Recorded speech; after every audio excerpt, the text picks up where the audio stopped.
অবশ্যই এখনো নাই, অবশ্যই কিয়ামত পর্যন্ত আসবে না। সম্মানিত মুসলিয়ান ইকরাম, কোরআনুল কারীম সূরাতুল মুদ্দাসসির থেকে 40, 41, 42 নম্বর আয়াত তিলাওয়াত করেছি। দুই একটি কথা বলি ইনশাআল্লাহ বিদায় নিব। আল্লাহ তাবারক ওয়া তাআলা সেই ঘটনাটি তুলে ধরেছেন যা ঘটবে। হাসরের ময়দানে বিচার আচার যখন হয়ে যাবে, ফয়সালা হয়ে যাবে, জান্নাতীরা জান্নাতে চলে যাবে, জাহান্নামীরা জাহান্নামে। এক পর্যায়ে জান্নাতীরা জাহান্নামীদেরকে দেখতে পাবে। যারা দুনিয়ায় অহংকারী ছিল, দাপটে ছিল, আল্লাহওয়ালা দিনদার ইমানদারদের তুচ্ছ তাচ্ছিল্য করত, তাদের মর্যাদা দিত না, তাদের উপরে জুলুম নির্যাতন করত। কিন্তু সেই দিন মাজলুমরা থাকবে জান্নাতবাসী আর জালিমরা থাকবে জাহান্নামী। জান্নাতীরা তিরস্কার করে জাহান্নামীদেরকে জিজ্ঞেস করবে, মা সালাকাকুম ফি সাকর, কোন অপরাধ, কোন কাজ তোমাদেরকে জাহান্নামী বানিয়েছে? তারা জাহান্নামী হওয়ার 4টি কারণ বলবে। প্রথম কারণ যেটা বলবে, ক্বালু লাম নাকু মিনাল মুসাল্লিন, তারা বলবে আমরা নামাজি ছিলাম না। তাহলে এত এত অপরাধের মধ্যে নামাজ একটা বড় কারণ তুলে ধরবে, আর নামাজ তরক করাটা হবে একটা বড় কারণে একটি কারণ। আমার ভাইরা, আমার বন্ধুরা, আজ আমাদের সমাজের নামাজের গুরুত্ব নেই, ঠিক কিনা বলুন? এক কথায় যদি বলতে যাই, আমাদের এই সমাজে বাংলাদেশে 80% বেশি মানুষ বেনামাজি। আর বেনামাজির আরেক নাম হচ্ছে নাফরমান। কি তার প্রমাণ? আপনি একটা জরিপ করবেন, জুমার দিন কি গ্রাম অঞ্চলে, কি অজপাড়া গ্রামে, কি শহরে, একতলা হোক, 2 তলা হোক, 10 তলা মসজিদ হোক, কানায় কানায় ভরে যায়, ঠিক কিনা বলুন? কিন্তু ফজরে 1 কাতার 2 কাতার মুশকিল। এমনও মসজিদ আছে বাংলাদেশে, আল্লাহ মাফ করুক, ফজরের সময় ইমাম সাহেব, মুয়াজ্জিন আর খাদেম সাহেব, আর কোন মুসল্লি নাই, ঠিক কিনা বলুন? এই যে জুমার সময় লোক দিয়ে কানায় কানায় ভরে যায়, বিদেশি মেহমান আসে সবাই আফ্রিকা থেকে, সিঙ্গাপুর, জাপান, লন্ডন, জার্মান থেকে, না আমার আপনার সমাজের লোক।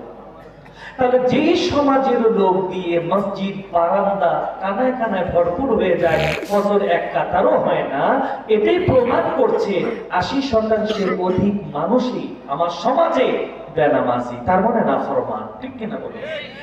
এরপরে আমরা স্বপ্ন দেখি, আশা করে থাকি যে রহমত আসবে, বরকত আসবে, শান্তি আসবে, নিরাপত্তা আসবে, ঠিক কিনা বলুন? এটা পাগলের চিন্তা। কার চিন্তা? কারণ মনে রাখবেন, একটি সমাজে আল্লাহর পক্ষ থেকে রহমত, সমৃদ্ধি, বারাকাত এটাও আসে মেজরিটির ভিত্তিতে, আর আযাব, গজব এটাও আসে মেজরিটির ভিত্তিতে। অর্থাৎ আমি যে কথাটি বলি, ইতি টানছি, একটি পরিবারে, সমাজে, রাষ্ট্রে যখন মেজরিটি পিপল আল্লাহওয়ালা হয়, নামাজি হয়, দিনদার হয়, আল্লাহর পক্ষ থেকে সেই পরিবারে, সেই সমাজে, সেই রাষ্ট্রে রহমত বর্ষণ হয়, ঠিক কিনা বলুন? 2-4টা বেনামাজি নাফরমান থাকলে তারাও সেই রহমতের ভাগীদার হয়।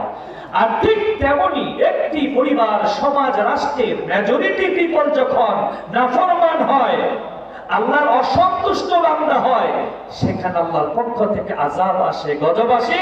2-4টা মুসল্লি ভালো থাকলে তারাও সেই গজবের ভাগীদার হয়, ঠিক কিনা বলুন? আজকে আমাদের পরিবারে, সমাজে এই নাফরমানের সংখ্যা বেড়ে যাওয়ার কারণে আল্লাহর পক্ষ থেকে একের পর এক গজব আসছে। ভূমিকম্প, দিনের পর দিন যে অবস্থা হচ্ছে, তারপরে নিরাপত্তা, কোনো নিশ্চয়তা নেই, রহমত নেই, বরকত নেই। লক্ষ লক্ষ টাকা কামাই করছেন, যে ব্যক্তি 1 লাখ কামায় সে 2 লাখ ঋণগ্রস্ত হয়, 1 কোটি কামায় তো 2 কোটি টাকা ঋণগ্রস্ত হয়।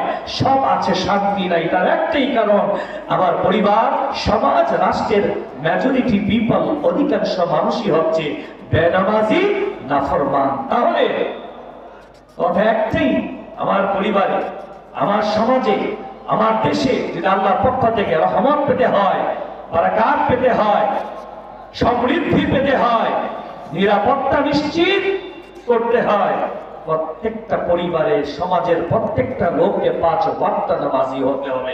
পারবো ইনশাআল্লাহ?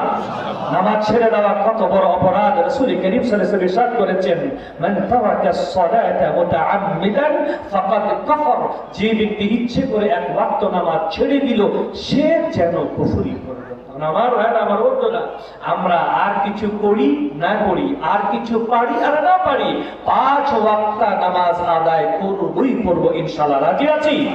আল্লাহ তাবারক ওয়া তাআলা আমার মতো দুর্বল বান্দাকে সহ আপনাদের সকলকে আমার সংক্ষিপ্ত আলোচনা হৃদয়ঙ্গম করে মনে রেখে আমল করে 5 ওয়াক্ত নামাজ হিসেবে তার হাবিবে পাক সাল্লাল্লাহু আলাইহি ওয়াসাল্লামের ওসিলায় জুতা মুবারকের সাদকায় যেন কবুল মঞ্জুর করেন।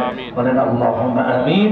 ওয়া মা তাওফীকি ইল্লা বিল্লাহ, আলাইহি তাওয়াক্কালতু ওয়া ইলাইহি উনীব।